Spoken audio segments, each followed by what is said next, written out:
Good morning. It's Tuesday, August 18th, and you're looking at a live view of Falcon 9 as it awaits its 10:31 a.m. Eastern Time launch from pad Slick 40 at our Cape Canaveral launch site in Florida. Hello from SpaceX headquarters in Hawthorne, California. My name is Kate Tice, and I'm a senior certification engineer here at SpaceX. You're watching a live webcast for our 11th Starlink mission. This morning's launch represents a couple of milestones: our 14th mission of 2020, our 90th Falcon 9 mission, and the first time for reusing a booster for the 6th time. To date, we've launched nearly 600 Starlink satellites to orbit. As a reminder, Starlink is a constellation of satellites that can provide high-speed, low-latency internet all over the globe, particularly in remote or rural areas where connectivity is limited or completely unavailable. We have 3 small-sat passengers on board today's mission for our customer Planet, the operators of the largest constellation of Earth observation satellites. You may remember we also successfully launched 3 SkySats for Planet on a Starlink mission in June earlier this year. The satellites on today's mission will enable high-resolution imaging of a single location up to 12 times a day. They'll be joining 18 SkySats already in orbit, completing Planet's fleet of 21 satellites, making it the largest high-resolution fleet of satellites in orbit to date. Now, in order to make room for those 3 rideshare passengers, we will be launching 58 Starlink satellites today into low Earth orbit instead of the usual 60, as we have done in the past. Planet's SkySats will deploy in 3 sequential maneuvers beginning at about 12.5 minutes after liftoff, and the Starlink satellites will deploy at 46 minutes after liftoff. So at this point, we're at just under 8.5 minutes until liftoff, and right now all systems are go for an on-time liftoff this morning.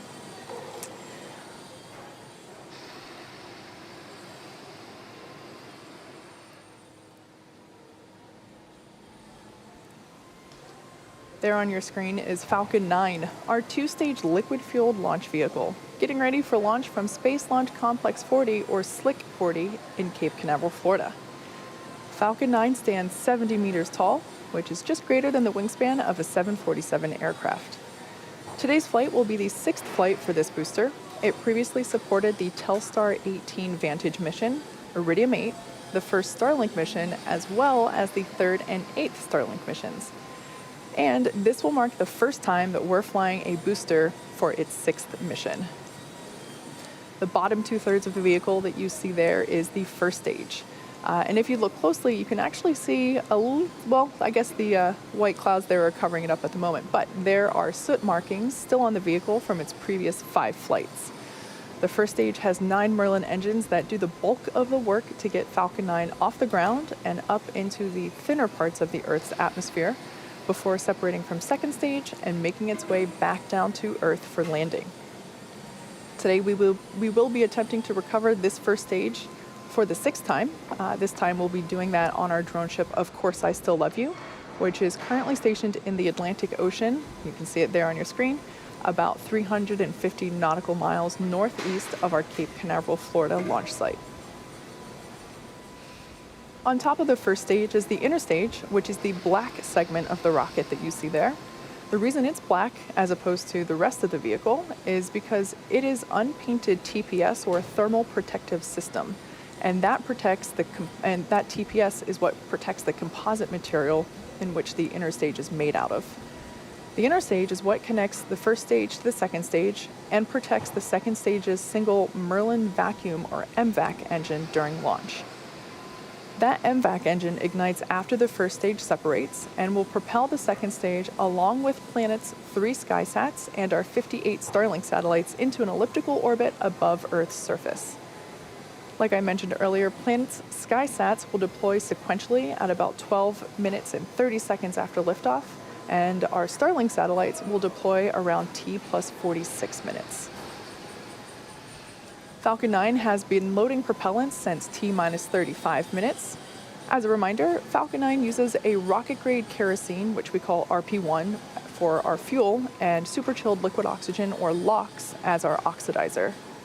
Currently, RP1 and LOX are nearly fully loaded on both stages, and liquid oxygen will continue to be topped off right until the last minutes of the countdown.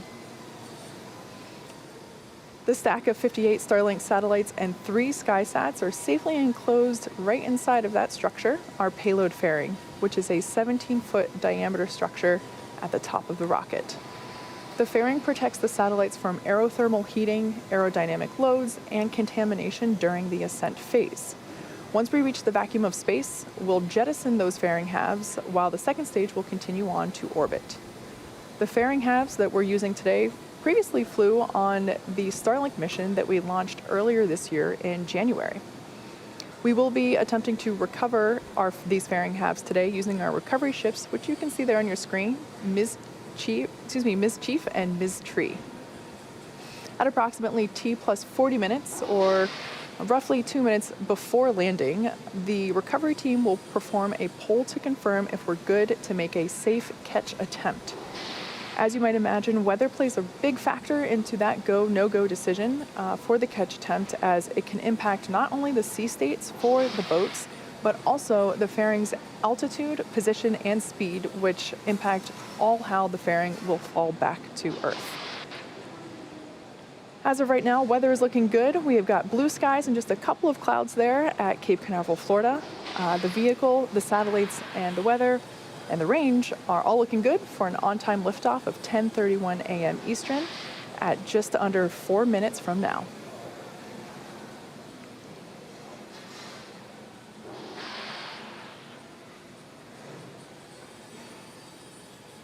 For those of you that might be newer to the Starlink program, little info for you.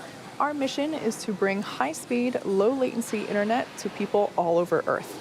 Every one of these Starlink missions gets us closer to achieving that goal. Some of the most exciting opportunities for Starlink are locations where traditional fiber or cable is simply not practical, such as rural and remote communities. It's also exciting for places where fiber and cable are impossible, such as aircrafts and cruise ships. This is a big endeavor, and we have a lot of work ahead of us, but today's launch gets us one step closer to these goals. If you're interested in getting future news about our Starlink service, head on over to starlink.com and sign up for updates. And if you're interested in helping roll out Starlink to the world, our Redmond, Washington location, which is just outside of Seattle, is looking for talented software engineers.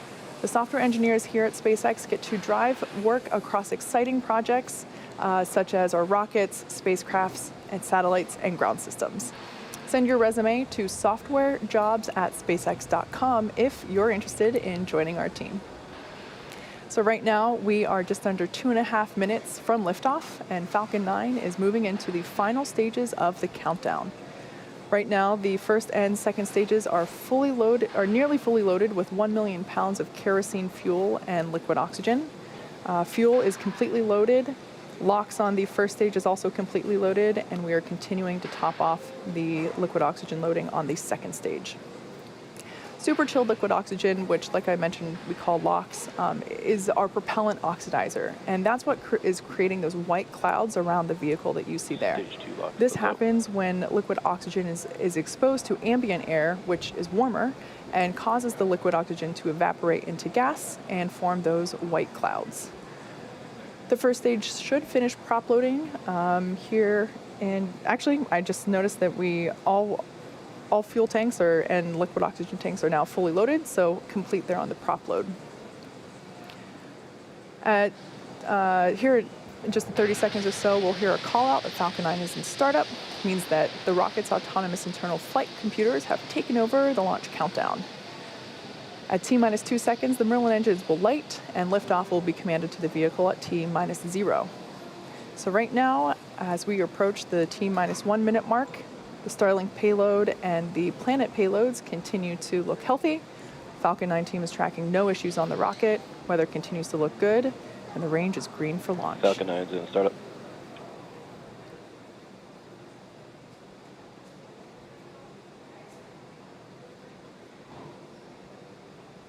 Stage 2, press for flight. LDs go for launch.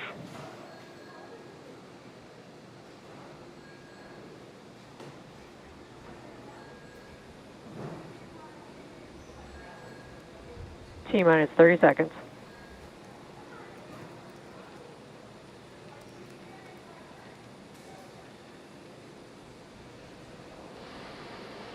Okay, so we're in the final phases of the countdown. Let's Stage watch one, as startup Falcon pressures. 9 takes T-minus our 15 58 seconds. Starlink satellites and Falcon 3 9 Planet is beginning the SkySats flight. into orbit. 10, 9, 8, 7, 6, 5, 4, 3, 2, 1. 0. Ignition. And liftoff of the Falcon 9. Go Starlink.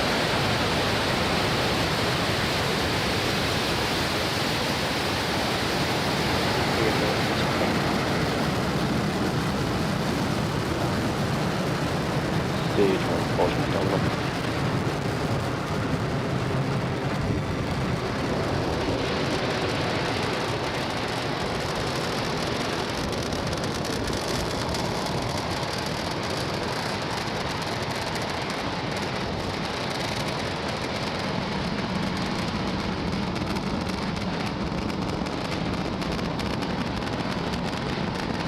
A successful liftoff of Falcon 9 Power and from telemetry Space nominal. Launch Complex 40 for this 11th Starlink mission. The 3 Planet SkySats and our 58 Starlink satellites are on their way to space. In about 10 seconds, we will be approaching max Q. Merlin engines are now Vehicle throttling supersonic. down as they anticipate the moment of greatest aerodynamic pressure.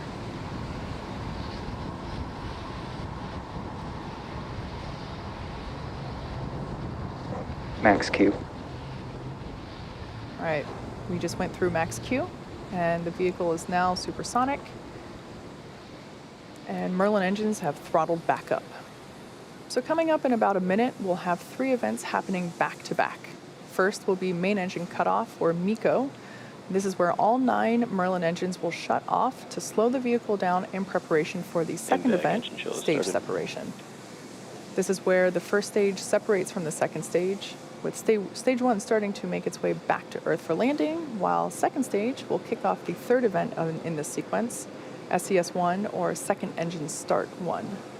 This is where that Merlin vacuum engine will ignite and begin to propel the second stage along with our payloads into orbit. Main engine cutoff coming up in about 20 seconds.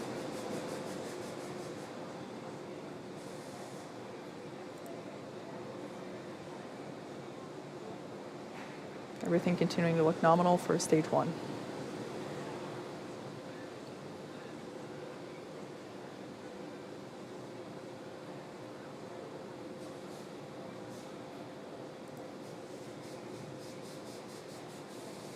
We have MECO. Stage separation confirmed.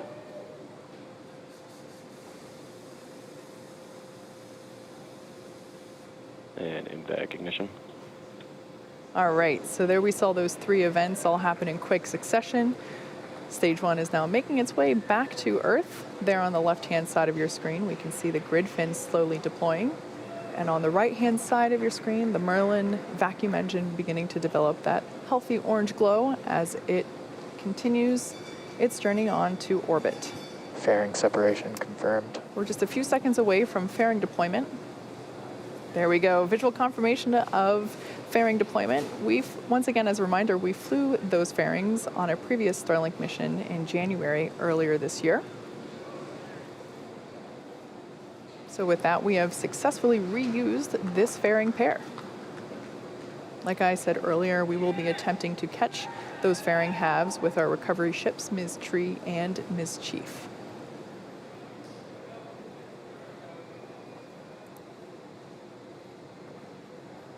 Bermuda acquisition of Everything signal. continuing nominally.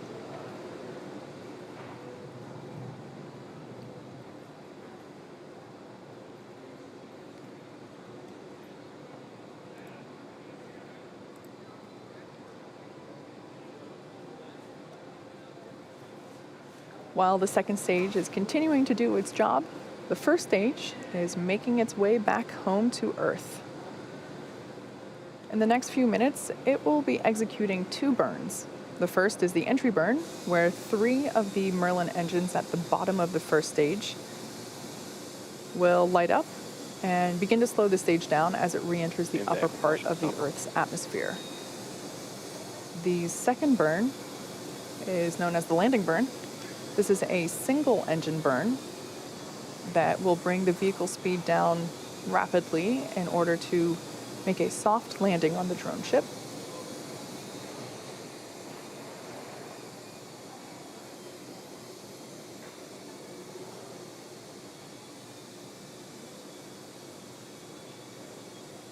The 58 Starlink satellites that are being carried along on the right-hand side of your screen there by the second stage will be joining our constellation of over 600 Starlink satellites that are already on orbit, which once again are designed to provide high-speed, low-latency internet to people on Earth. This is particularly important for places where good internet is hard to access, as well as places where wired or grounded internet is impossible, such as ships and airplanes. We're 1 minute away from the beginning of that entry burn. On the left-hand side of your screen, we can see stage 1 coasting using nothing but those grid fins. We see them articulate here and there as they continue to steer. And we also utilize nitrogen gas for occasional little bursts of that nitrogen gas, and we use that for attitude control, which sometimes you can catch a glimpse of as little white puffs.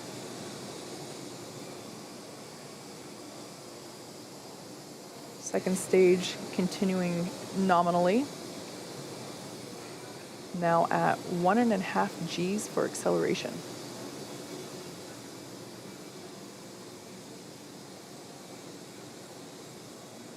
And 10 seconds away now from the beginning of that entry burn. Again, this is the first of 2 burns intended to slow the vehicle's velocity Stage down 1 as it FTS is re-enters saved. the Earth's atmosphere. Stage 1 entry burn startup.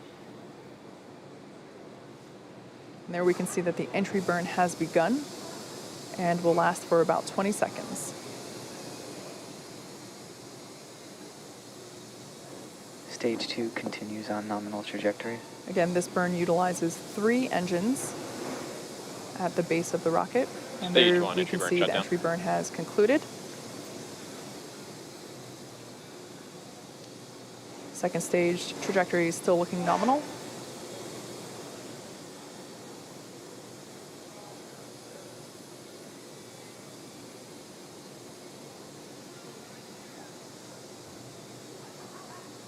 And in less than a minute, we will see the first stage on the left-hand side of the screen perform its landing burn.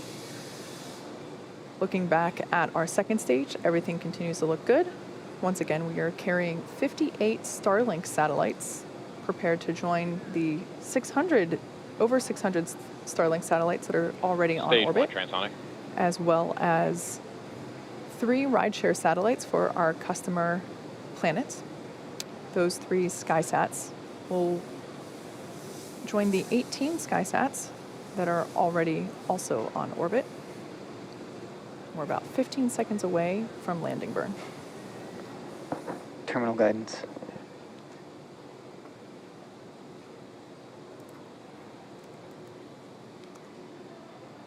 Stage 1 landing burn.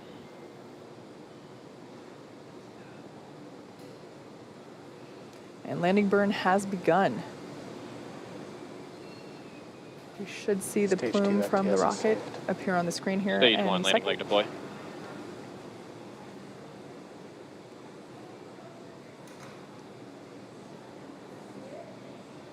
Our touchdown and shut off. Successful 1 landing landing confirmed. of the first stage booster. Once again, this is the 6th time that we have utilized this booster on a mission, also marking its 6th landing. This is the Of Course I Still Love You drone ship in the Atlantic Ocean.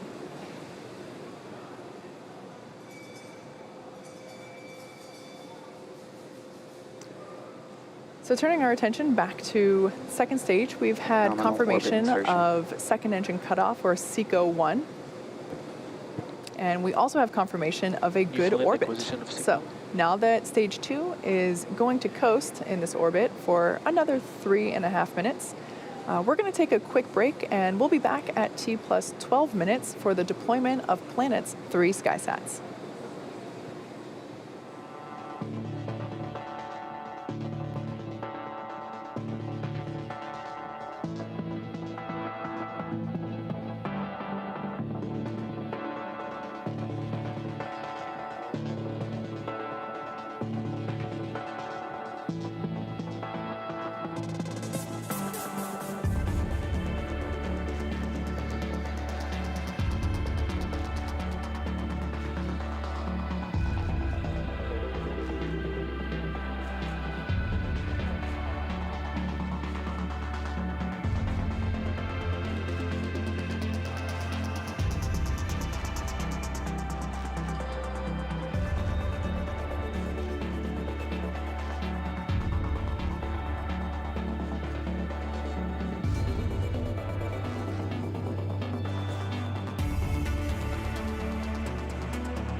Welcome back to the webcast for this 11th Starlink mission.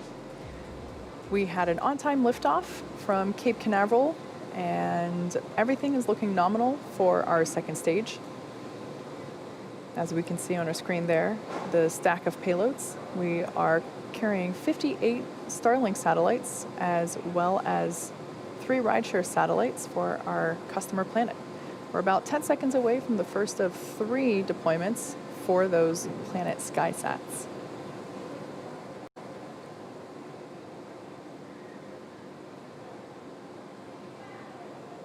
SkySat 21 deploy confirmed. Okay, deployment confirmed for that first SkySat. The first of 3 this morning.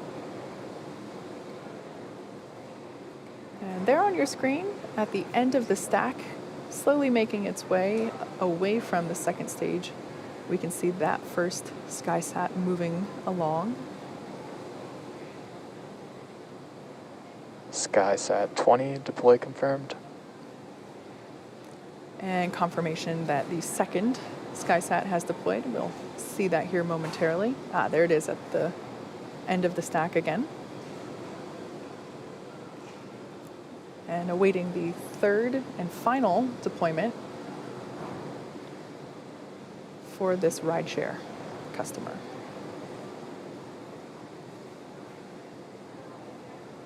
And SkySat 19 deploy confirmed. And deployment confirmed for that third and final SkySat for our customer planet. These 3 SkySats will be joining 18 already on orbit, which will complete the fleet of 21 and make it the largest high-resolution fleet of satellites in orbit to date. Like I mentioned before, they'll be capable of imaging a single location up to 12 times a day. Right now, Stage 2 is going to continue to coast in this orbit for a few more minutes. During this time, it will start to spin along its central axis, which will give those Starlink satellites the momentum they require to space themselves out over time after deployment at T plus 46 minutes. So right now, we're going to take a break, but stay tuned because we'll be back at T plus 45 minutes in preparation for the deployment of those 58 Starlink satellites. Stay with us.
Welcome back to the webcast for our 11th Starlink mission. We had an on-time liftoff at 10:31 a.m. Eastern Time from Cape Canaveral, Florida, for a 6th mission for this particular first stage. We landed it successfully on our drone ship. And there, as you can see on your screen, we successfully caught one of the fairing halves. That is a recovery vessel, Ms. Tree, caught that out of the air.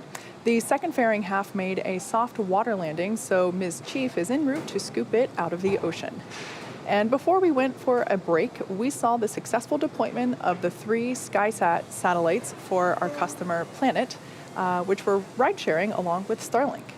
These 3 SkySats will be joining the 18 already on orbit and will complete Planet's fleet of 21 satellites and make it the largest high-resolution fleet of satellites in orbit to date.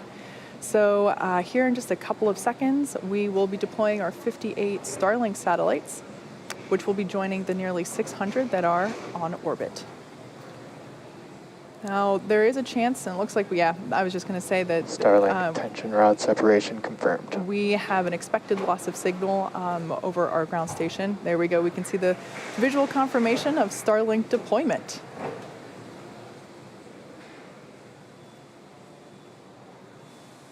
Like I said before, those 58 Starlinks will be joining 600 that are already on orbit. And shortly, they will be deploying their solar arrays. Over the next few days and weeks, they will distance themselves out using the momentum created by the second stage. Maneuver complete. Like I said, we spun it along its central axis to provide the momentum required for those satellites to space out, as you can see there. So they'll be using their onboard ion thrusters to make their way to their operational orbit of 550 kilometers above Earth, and we'll begin to start beaming down high-speed internet to us Earthlings.